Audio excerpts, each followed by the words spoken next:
கடல மாவு சாம்பார் செய்யலாங்க இட்லிக்கு.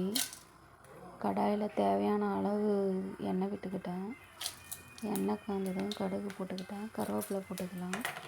2 ஆனியன் கட் பண்ணி வச்சுருக்கேன், அதையும் ஆட் பண்ணிக்கலாம். பெரிய ஆனியன் நல்லா வதக்கி விடுங்க. கலர் வரட்டும். கலர் வந்துடுச்சு ஆனியன்.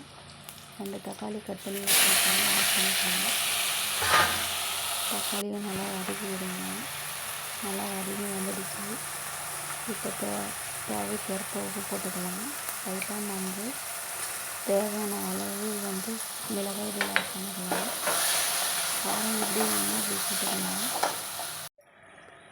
இப்போ தக்காளி, வெங்காயம், மசாலாலாம் நல்லா வதங்கிடுச்சு. எண்ணெய் மேலே பிரிஞ்சு வருது பாருங்கள். நான் ஆல்ரெடி 4 ஸ்பூன் கடல மாவு தண்ணியில் கட்டி இல்லாமல் கரைச்சி வச்சுருக்கேன். இப்போ அதை கடாயில் ஊற்றிக்கலாம்.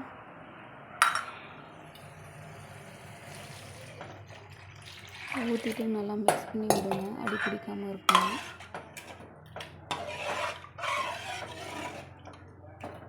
ஒரு கொதி வந்தால் தான் உப்பு காரம்லாம் நம்ம செக் பண்ண முடியும். நான் செக் பண்ணிட்டேன், எல்லாமே கரெக்டாக இருக்குது. தண்ணி வேணும்னா ஆட் பண்ணிக்கலாம். திக்காக வேணும்னாலும் திக்காக நம்ம வச்சுக்கலாம்.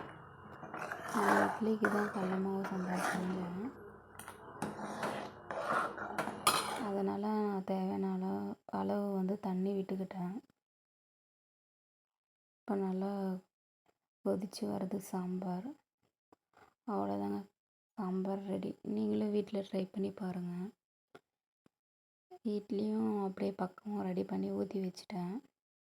இட்லியும் ரெடி ஆயிடுச்சு. இன்றைக்கி எல்லாருக்குமே இட்லி ஊற்றிட்டேன். நீங்களே பாருங்கள் எவ்வளோ சாஃப்டாக இட்லி வந்திருக்குன்னுட்டு. பிடிச்சிருந்தா லைக் பண்ணுங்கள், கமெண்ட் பண்ணுங்கள், சப்ஸ்கிரைப் பண்ணுங்கள். பாய்.